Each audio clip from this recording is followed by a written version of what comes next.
And you would be surprised to know that over 90% of the people, 90% of the adults, they have some minor or a serious health, mental health challenge. So minor health things being like, having constant headaches, there being lack of energy, feeling tired most of the time, to serious things like extreme stress, anxiety, depression, and even personality disorders. The bad thing about mental health is that right from childhood, we have been conditioned in a manner that we are not allowed to express our emotions very freely. So let's say if a child has been crying, right? The parents will say, no, don't cry. Rona acha nahi hota hai. It's showing your weakness to others.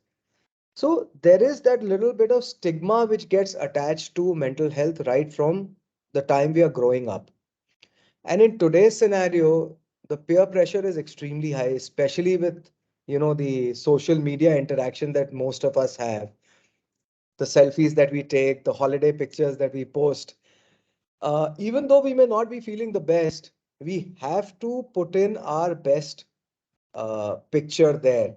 We will use filters, we will use different things, and we will sort of, suppress these emotions. And once we suppress these emotions, we are bottling them up and they're like a ticking time bomb. And the great part that mental health is actually followed by physical health. So if there's a distortion at the mental level, it will sooner or later start showing up at the physical level. But we have no problem in discussing our physical health. People will say, I've got diabetes, I've got blood pressure, I've got a heart issue, I've just had this surgery, I have a pain in my knee, I have a pain in my back. All that is fine. But we don't acknowledge what is the reason behind all of that. So I feel the most important thing is that we have to start acknowledging our mental health issues and reach out to anybody we feel comfortable or safe to speak about it. Yeah, I think that's the most important thing is to come out and share what one is going through, even if it means of being mental health or challenges that they go through on the mental side. Now, on that point, Anirudh, you did talk about emotions, right?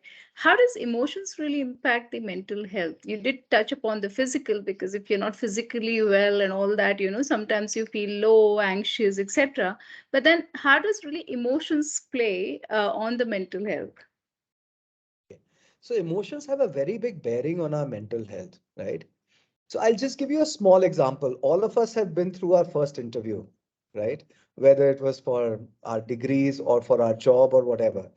And all of us through our lives have met some big ticket client where, that client was very, very important for us. I'm sure most of us would have felt sort of like a feeling of butterflies in the stomach or palpitations when we go and meet this client of ours. What exactly is that? It's the emotion that we have in our mind, that emotion of fear, anxiety, overwhelm, or whatever it may be, that is translating into a palpitation at the level of the heart and butterflies in the stomach. So I hope you're able to see the connection between the mind and the body now, right? Now, each and every emotion that we have has a bearing on how we come up and how we show up, whether it is at work, whether it is at home. And these negative emotions, they actually land up forming something called as an emotional baggage. I'll touch upon that a little later.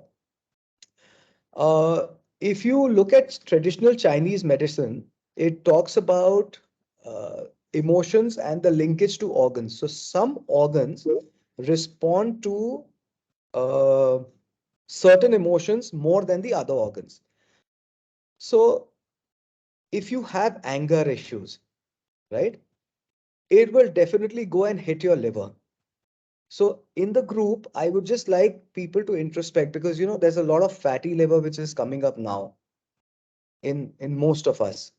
And if we see somewhere along the line, there would be some anger related issue that we've not dealt with, right? I can give you another example. So let's say you're talking on the phone and you're walking on the road, right? Not realizing the road is empty, and all of a sudden you see a racing truck coming towards you. You freeze for that 1 second, right? You don't know what happens. It's that fear which actually locks your knees. And once that fear sort of subsides, then you run and you sort of take shelter. So these are things, that really affect us. Now, the question is, where do these emotions come from? So they start stemming from a thought. So I'll just take an example again here. Let's say today I have a Maruti 800 or a Maruti Alto, right? And I'm looking to upgrade to maybe a Creta or a BMW or a Mercedes or a Tesla or whatever, a bigger car. That's my aspiration, right? So I look at the car and I'm like, yeah, this is what I want, fully knowing that I cannot afford that car right now. Okay. Now, let's say I go to the showroom. So I'm feeding that thought a little more. And I look at the color options. I say, yeah, this car is really what I want. Then I say, okay, let me just take a test drive. There's no harm in taking a test drive. So you take a test drive and you say the seat is damn comfortable, the features are fantastic. This is really the car that I want for my family. So you sort of build on your thought. You're adding layer by layer and layer and layer and layer. Then you see a friend with the car, or you see that car on the road, and you're like, wow, yeah, this is what I'm really looking for. So you saw that thought actually forms a desire. So if I talk from the objective point of view, let's say I can't afford that Creta or that Merc or that BMW. If I am objective, I'll say, boss, this is not in my budget. Let's keep this thought out. We'll see maybe later, when I have that kind of spare cash or I can afford that. At that point in time, I'll go and buy it. But if I let that thought keep growing, growing, growing, and the desire becomes very strong, and if it is obstructed because I don't have the money, the bank is not going to give me the finance, and I can't afford the EMI or whatever, I may start getting delusional and angry, right? We see that in the small and the big things that keep happening to us in life. If we really reflect on things that have really gotten us angry and delusional, these would be the small and the big things. Now let's assume you've won a lottery. Okay, you won a lottery for 10 crores, and now you have all the money in this world, so you can buy your dream car. Let's say a 3 Series BMW, right? Now what we have to understand is the mind has a habit of playing tricks. So there is the desires never end. Today I may want a 3 Series, then I want a 5 Series, then I want a 7 Series, and then I want a yacht, and then I want a private jet, and then I want to have a fleet of private jets. So it never ends, right? So let's assume that we've got that car. Okay. Now I'm staying in a building, I'm staying in a small flat. Okay. And I have no parking space available with me. So my Maruti 800 or Alto was actually either being parked in the driveway or on the road. Now, when I have this BMW with me, I'm wondering I park it in the driveway. Okay. Now I am fearful. Koi isko thok to nahi dega? Will somebody scratch it? So there's that fear which develops. Okay. Say, for example, you've not got this car. Okay. And you see a colleague of yours going out in the same car. You tend to start getting envious about the person. Shit, yaar, how is it that he's able to afford it and I'm not able to afford it? So that I'm sure everybody's gone through that, right? And the worst case is if I get that car and I develop an ego about it, I get arrogant towards people who don't have that car. So let's say in my building, I'm the only one who has this, uh, say, a 3 Series, right? And everyone else is having either an Alto. So you start looking down upon people that, oh, you know, so all of these are actually just uh, the emotions that we feel due to the desires that we have created. So I want to share a small video with you guys. This is by a Japanese scientist, Dr. Emoto. So he talks about uh, the effect of emotions and words on water. So I'll just share that video with you. I think it may be it may be a great idea to have a look at that. Just give me 1 minute. Yeah, only thing, Anirudh, when you're sharing it, just include the audio while sharing. Yes, So, yes, I'll do that. Yeah, yeah. just 1 second.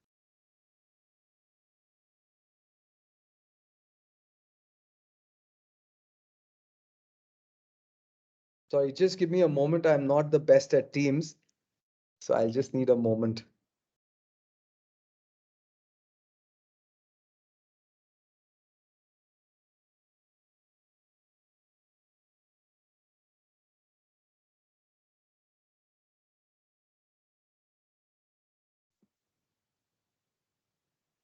Are doing it. I hope you can get it. Just tell me where you are. Good. But hurry with it, please, because these models are giving me a headache. 10 minutes.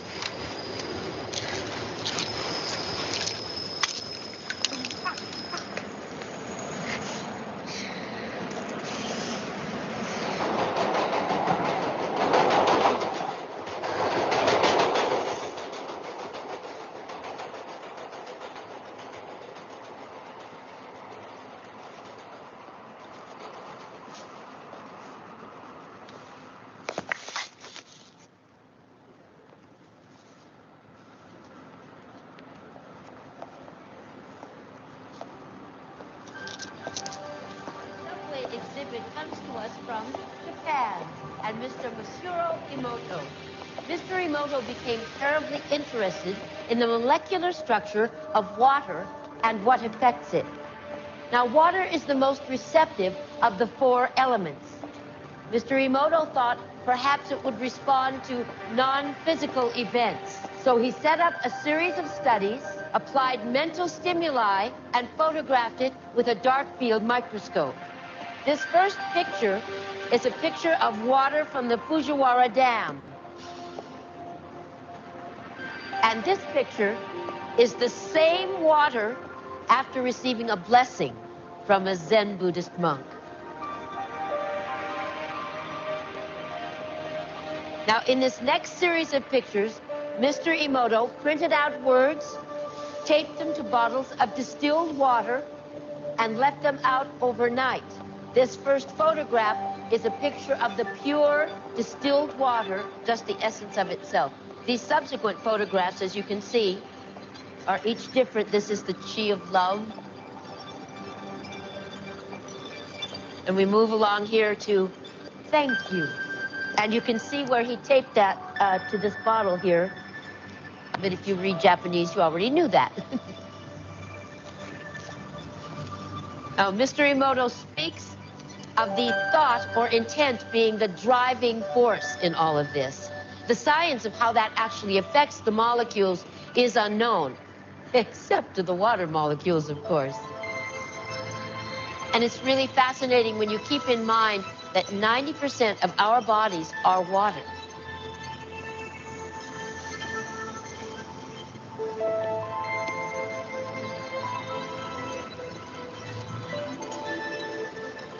Makes you wonder, doesn't it? If thoughts can do that to water, imagine what our thoughts can do to us.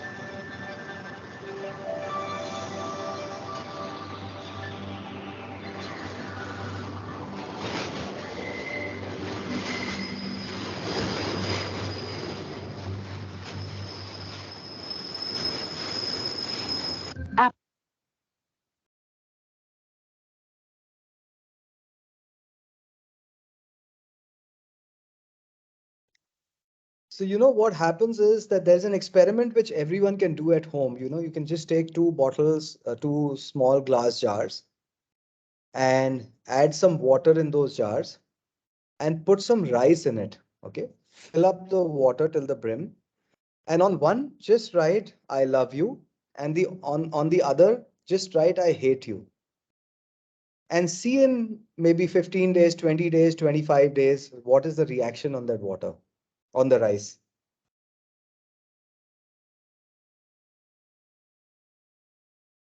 So generally what Okay. happens is the water which has I love you, the rice will remain fresh.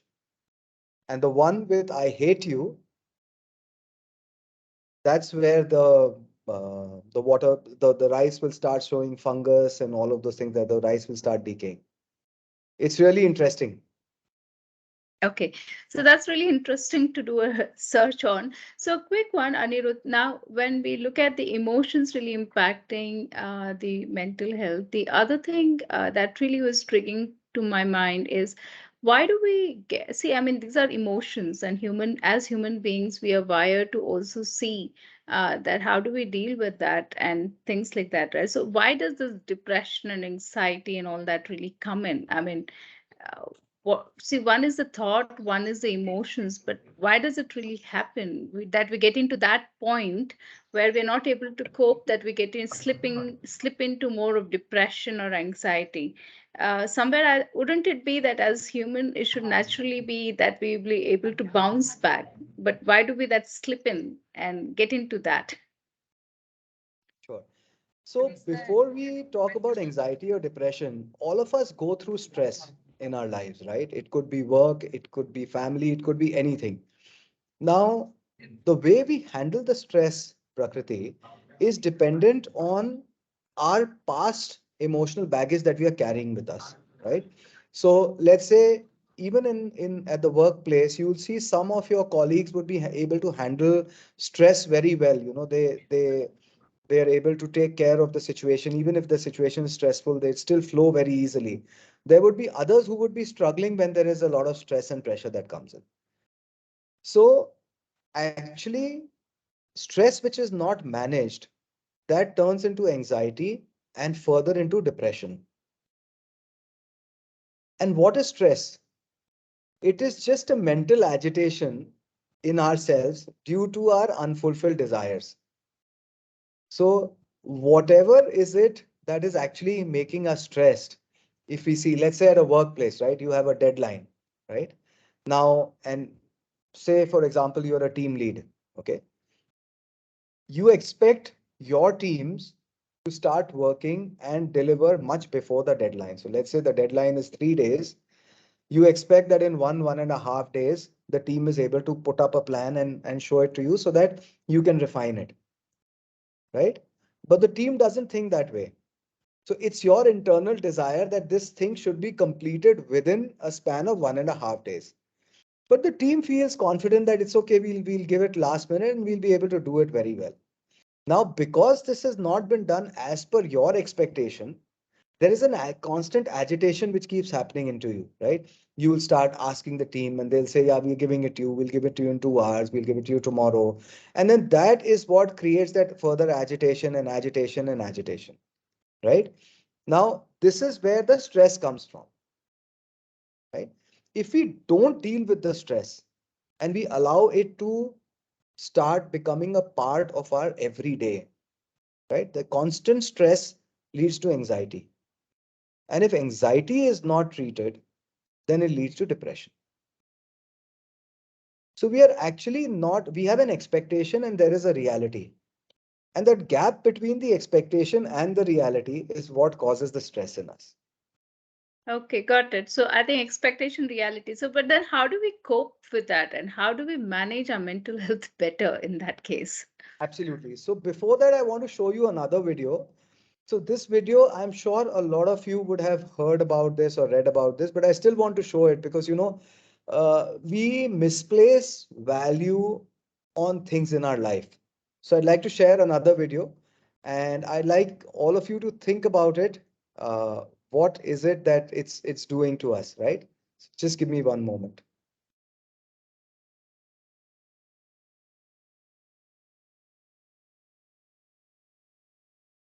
In the meantime, if anybody has any questions, maybe they can put in the chat or can raise the hand, then I can also pick up them and then they can share directly.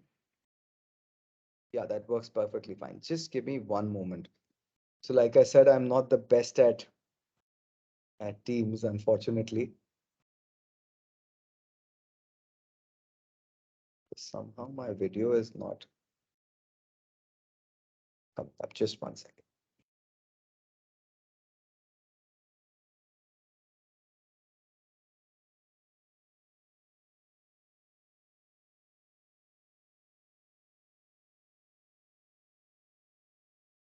Sorry, apologies for the time, but No problem at all.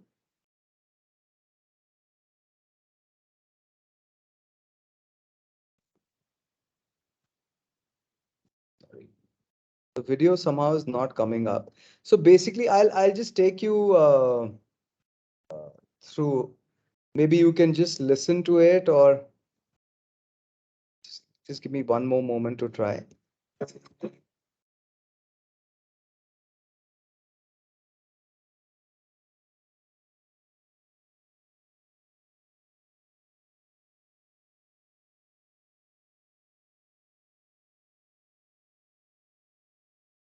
We all have this one life to live.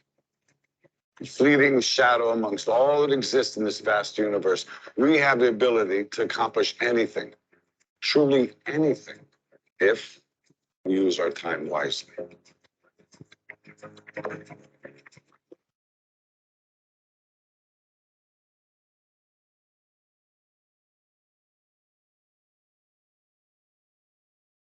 Is this jar full?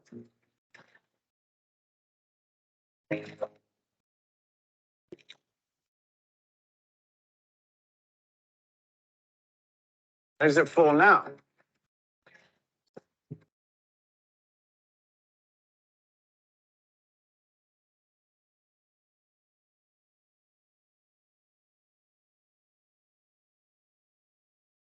And how about now? Is the jar full now?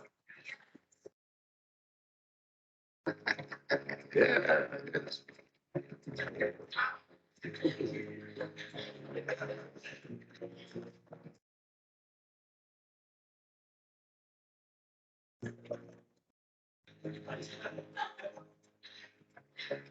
Now, I want you to recognize that this jar represents your life. Golf balls are the important things, your family, your friends, your health, and your passions. The pebbles are the other important things, your car, your job, your home. The sand is everything else. It's just the small stuff. Now, if you put the sand in the jar first, you won't have room for the pebbles or the golf balls. The same is true in life. You spend all your energy and your time on the small stuff. You won't have time for all the really important things that matter to you. Pay attention to the things that are critical to your happiness. Take care of the golf balls first, the really important things. Set your priorities, because everything else is just sand. Yes. Professor, what does the beer represent? I'm glad you asked. It goes to show that no matter how full your life may seem to be, there's always room for a couple of beers with a friend.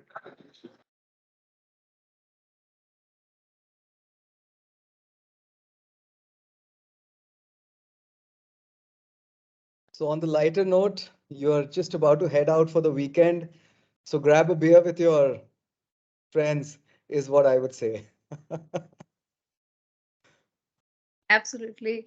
So I think, yeah, that's where a lot of people are already in the weekend mood. And this is a session that was important, that we also see how do we actually physically and mentally manage ourselves well. So one quick check, Anirudh, you did touch about emotions and thoughts and how does it really impact the overall mental health.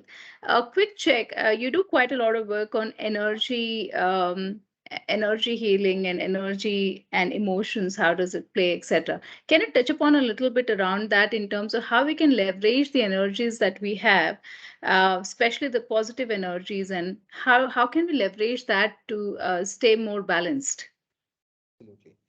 So before I go that, there was a point that you'd asked me that how is it that you can take care of your mental health, right?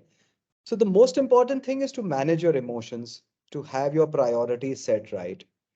A couple of other things are you need to have a wholesome and a balanced diet, good sound sleep, a routine of exercise, and also relaxation practices. So you can do things like meditation, breathing, mindfulness.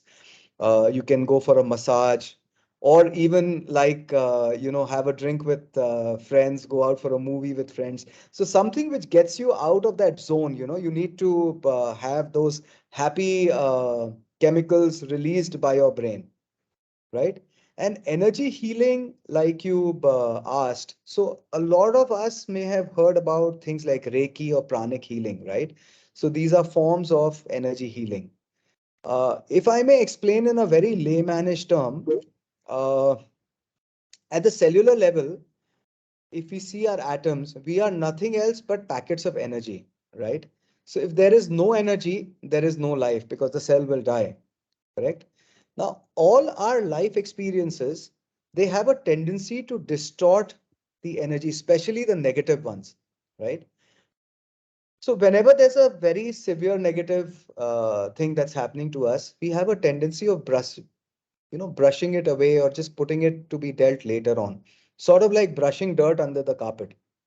So when we keep doing that, sooner or later, we'll start seeing a mount happening in the carpet, and then we have to deal with it.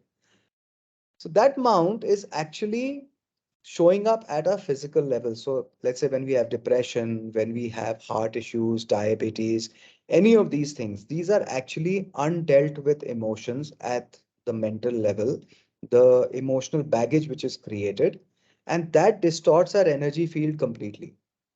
And once that is distorted, it starts showing up at the physical level. Now, the bad part about this is that we don't really know what is the capacity that we have, right? Physically, I may understand that I have a capacity to pick up 10 kgs of weight and run for maybe 1 kilometer. But if that weight goes up to 20 kgs, then I may probably falter at even 200, 300 meters. We understand that. Unfortunately, mentally, we don't understand that. And this emotional baggage, which actually happens layer by layer by layer by layer, is what causes this, the weight which is weighing us down. So with a lot of our clients, we've seen that early childhood trauma has led to things like anxiety, allergies, even asthma. So what we do with energy healing is at the subconscious level, we connect with our client and we release layer by layer by layer, just like peeling off an onion, right? You have to, if you want to peel off an onion, you have to remove one layer after another after another. So positive energies again have a very, very major impact and bearing on us. So if we see that things like hate, resentment, anger, these are very low frequency energies. When we have these feelings, the entire energy of our body is sucked down.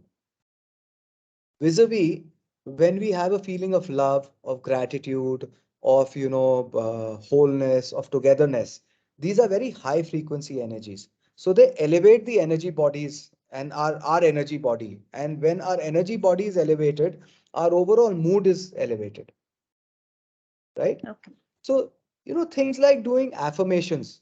Affirmations are nothing else but positive words. So let's say if you have a habit of waking up late every morning and you want to wake up early. So there are two ways. You can criticize yourself in the morning. Oh shit, I'm late again. And now, I have to rush and do things. Or you can, before you sleep, you can just do a simple affirmation that I sleep very well. Let's say you wake up at 8 o'clock and you want to start waking up at 6:30, right? So I sleep well through the night and I wake up easily and comfortably at 6:30 a.m. So if you do this affirmation over a period of time, the mind sort of accepts that and the brain will start triggering you to start waking up early. Another great thing to improve your energies is to do, take a walk in nature. If you have a lawn accessible to you, maybe just walk barefoot. So you basically grounding with the earth and letting some of your energies getting discharged, the negative energies getting discharged into the earth. Gratitude journaling is another very, very important aspect that you can, when we are in gratitude, we are actually looking at what is it that we have vis-a-vis what is it that we don't have. And most of the time, we actually look at what we don't have. We don't appreciate what we have. COVID has taught all of us the importance of oxygen. We take oxygen for granted. And a lot of family members and friends have gone through the turmoil of being hospitalized. And if we see the oxygen bill, just imagine what would be the oxygen bill of all right from childhood till now. So, these are things that we need to really look at. The most important thing for all of this is to be able to connect to your spiritual heart. And I'd like to take all of you through a meditation uh, where I would help you connect with the spiritual heart. Yeah. So Anirudh, before we get there, you'd like to pick up this one question which has come from Divyasri. In life, it's usual to go through bad phase, but Absolutely. how to overcome that instead of nagging about the past and ruining the present peace too? So how do we just overcome that? Is the question. So can I know the name once more, Prakriti? Divyasri, it is on the chat. Devishri. Okay. So hi, Devishri. So what you're saying is absolutely right. So life is one experience after another experience after another experience, which is strung together. Now, if we have a flat line, then we will not have life. So the ECG machine shows that, when you have those ups and downs, that's where life is there. If it's a flat line, you're dead, right? So yes, we will have the ups and then we will also have the downs. So at the time when you have the downs, the most important thing to remember is that even this will pass away, right? Uh, Nothing is permanent.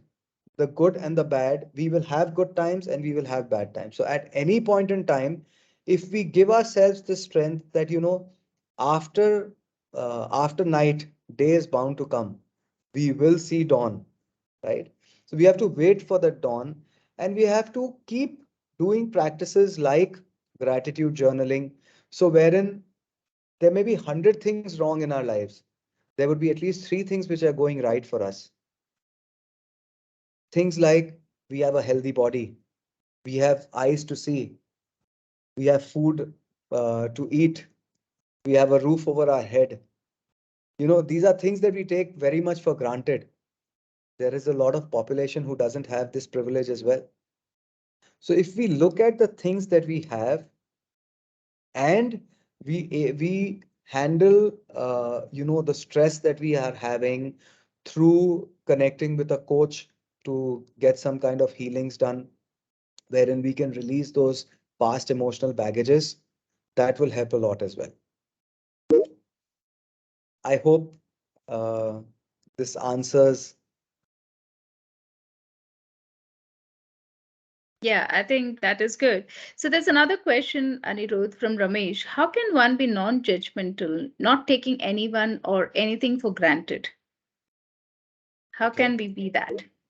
So, Ramesh, this is a common problem that we all feel that, I am right and the other person is wrong. It's always judgment comes in because you feel that that is your perspective and the other person's perspective is wrong.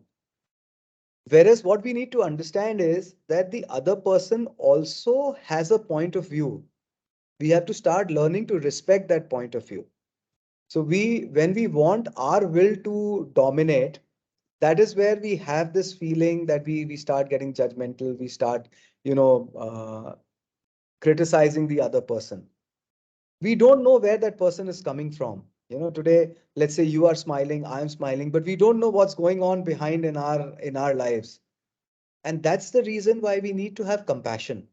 So if somebody is saying something, if we just for a fraction of a second stop and give that person that benefit of doubt, objectively see, ask a question why that person is in that state, or why is it that that person is talking in a certain manner.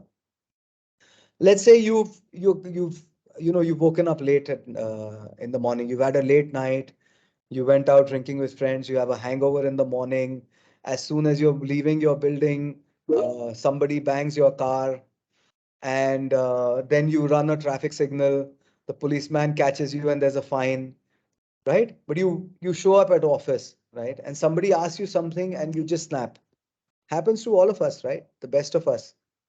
Now that person doesn't know all that has gone behind.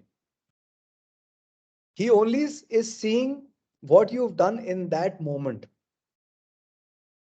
Similarly, if we put ourselves in the shoes of the other person, then we don't know what has really gone wrong with that other person, right? So if we just take a step back, take a deep breath before we start to react, maybe count 10 in our minds, and then ask, put up a question to the person, are you all right? Is something wrong? Right? Lots of times we will get an answer and the person will realize that there is a mistake. And he may come up and say, he may come up and apologize. Lots of times it happens with me. When you take a step back, the other person realizes that, you have respected his situation at that point in time. Maybe a couple of hours later, that person may call you or may tell you, I'm sorry, I just had a bad day. I started my day very bad. I hope this answers his question. Yeah. So I have one more question. I take this, and after that, we get into meditation. Is a So, question from, okay, I have two questions here. Okay, Saida, and maybe we do it quick, maybe Anirudh, just on the time check. yeah, Saida Salma Sadia. So she's asked, how do we bring ourselves to do the unpleasant but important task? okay. So if we set our priorities right, we know that this is something that we have to do. So let's say if somebody has got cancer, right, and that person has to take a certain medicine to overcome that disease. It may be difficult, it may be even torturous, but then that person has to do that, right? So when we have an extreme situation in front of us, or if I present this extreme situation, it may be easier for us to understand. There are obligations that we have at home, right? There may be financial obligations, there are emotional obligations, there are relationship obligations, everything is there, work obligations. Now, once you've chosen a line, you've decided to get married, you have children. Now, you can't say that, why do I have to go and drop the child every morning? That's an obligation. Whether you like it or you don't, either you find a way around it, right? So, till you don't do that, you will not be in a position to you have to swallow the pill, even though it may be sour, but you have to swallow it. So basically, what you're saying, the obligations will be the drivers of doing those unpleasant tasks, but then that becomes an important task If because then there yes, is a expectation to deliver that comes in, right? and you do Okay, it another question willingly. from Shreyas is how to identify that I'm stressed sooner. A lot of times I've realized that I'm stressed after a long time. If I can realize I'm stressed sooner, I can take care sooner. So basically, identifying it at the early symptoms than actually allowing it to go longer and then realizing it. So how do we do that? So if you are fatigued very often, if you are tired again, at the end of the day, you feel very stressed, and in the sense you feel very drained out, even though you're eating well, that's a sign of stress that's coming in. You have constant headaches, which could be there off and on. People have a lot of migraine. This is all related to your stomach and your stress. So if you're able to identify the triggers, then you can connect with a coach to help you overcome those triggers. Okay, so identifying those early symptoms, which could Yes, also be physical, where it could be lethargic, it could be fatigue, it would be overeating, it would be less eating, and all of those symptoms could. yes. And if Anger. it continues for longer, is when you get that cues, and you'll have to then start reflecting on that. So reflection is key, right? Let me also add something here, Prakriti. 99% adults need some form of healing. Only 1% children need healing. And Ah, we are the okay. ones who are actually ruining the children by putting in instead of learning from them, how is it that they handle their situations well? We are the ones who are trying to condition them or fit them into certain boxes, right? So that's a very important aspect that we need as adults. We need to keep in mind, especially people who have younger kids. The ones who've grown Okay. older, unfortunately, have been conditioned by you. But the ones Yeah. that have younger kids, I think it's just some food for thought. Yeah, I think multiple conditions, and yet how do we stay ourselves, right? So I think that's a critical one. So good. I think Anirudh, so we can get into meditation in that case that you wanted us to get through in. So the Sure. team, in case if you have your headset with you, it would be good if you can have the headset on to have a better experience of meditation. It's going to be 12 minutes. And I think over to you, Anirudh. Yes, thank you. Just give me one moment.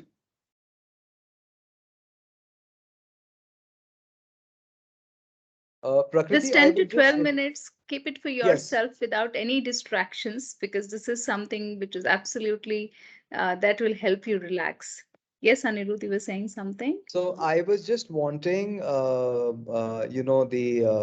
Yeah, recording the to be recording stopped. stopped. Yes, please. Yeah, Manju, can you stop the recording? Yeah, yeah, I can stop it.